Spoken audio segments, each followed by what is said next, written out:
આપણે આ જેને તેને આ થાપાનો ગોળો ખડી જાય લગભગ મોટી ઉંમરના બાથરૂમમાં પડે ને અહીંથી ફાટી જાય. બરાબર.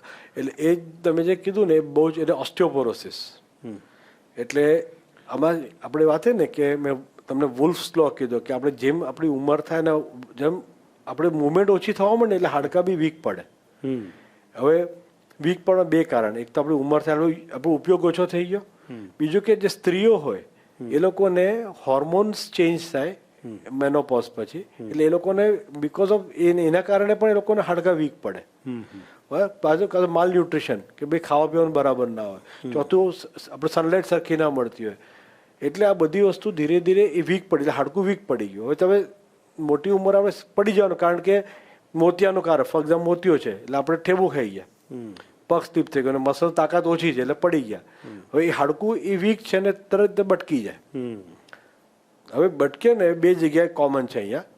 એક જે ગોળાની બાજુમાં એને નેક ફીમર કહેવાય, ત્યાંથી ભટકે. બરાબર. તો એને અમે રિપ્લેસમેન્ટ કરી દઈએ મોટી ઉંમરે, એટલે શું ગોળો આખો મેટલનો મૂકીને બીજે ચાલતા કરી દેવાય. બરાબર. બરાબર. તો શું થાય કે આમાં તમે કોઈને ખાટલામાં મૂકી દો મહિનો અને ઉંમર મોટી હોય અને બીમારી હોય તો એ બીમારીઓ 5 ગણી 10 ગણી થઈ જાય.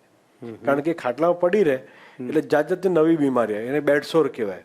સૂઈ રહે એટલે ત્યાં જે એમનું જે ચામડી આવે એમાં બધા ભાટા પડી જાય, ચામડી નીકળી જાય. એ બહુ મોટી અને બહુ ખરાબ વસ્તુ બીમારી કહેવાય કે ત્યાંથી ભાટા પડી જાય, ચામડી નીકળી જાય, એને ડ્રેસિંગો કરો, ગંધાય.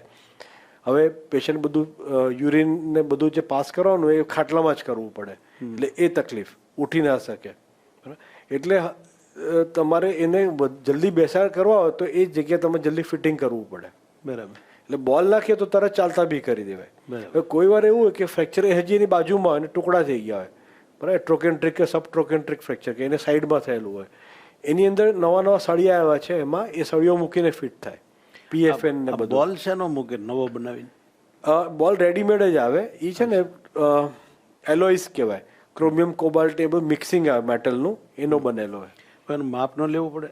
હા, એને બધી અચ્છા આપણે જ્યારે ઓપરેશન કરીએ ને એમાં એક ટ્રે આવે, એની અંદર એ લોકો આપણે બધા માપ હોય, જ્યારે બોલ કાઢીએ ને એને માપીએ એના માટે રીંગો આવે, એવો બનાવી દે. અને એવો ના એ બધા રેડીમેડ સેટ જ આવે, મળે જ. એ સેટ લઈને જ આવે જ્યારે ઓપરેશન વખતે.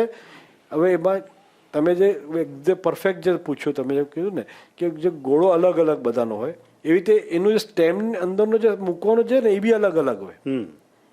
એટલે આપણે જે વાપરીએ ને એ મિક્સ એન્ડ મેચ વાળો વાપરવો પડે.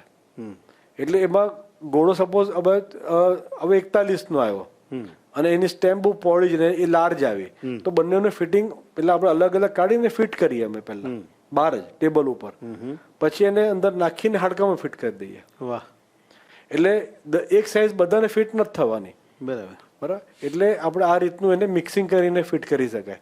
એટલે એવું આખું તમે જુઓ ને આખું મોટા થેલા આવે, બોલ અલગ અલગ હોય, એની નેક અલગ અલગ હોય, એનો સ્ટેમ અલગ અલગ હોય, અને એ આપણે ઓન ટેબલ ફિટ કરી શકીએ. સરસ. એટલે એ ફ્રેક્ચરનું છે. અને એમાં બીજો પ્રકાર છે, એમાં આપણે સળિયો નાખીને ફિટ થાય. એમાં પણ મેઇન આશય એટલો કે એમાં ઊભા કરી દેવાના, ખાટલાઓ સુડાવીએ તો એ ગયા ખાતે, પછી એમાંથી બીમારી વધે ને પછી મોટી ઉંમર એટલે પછી તો કાઢવાના અઘરા પડી જાય. ગોળા બોળા ફિટ કરીને હાલતો જ કરવો એટલે બીજી ચિંતા. એટલે બીજા દિવસે ઊભા જ કરી દેવાના. બસ એ માથાકૂટ નહીં.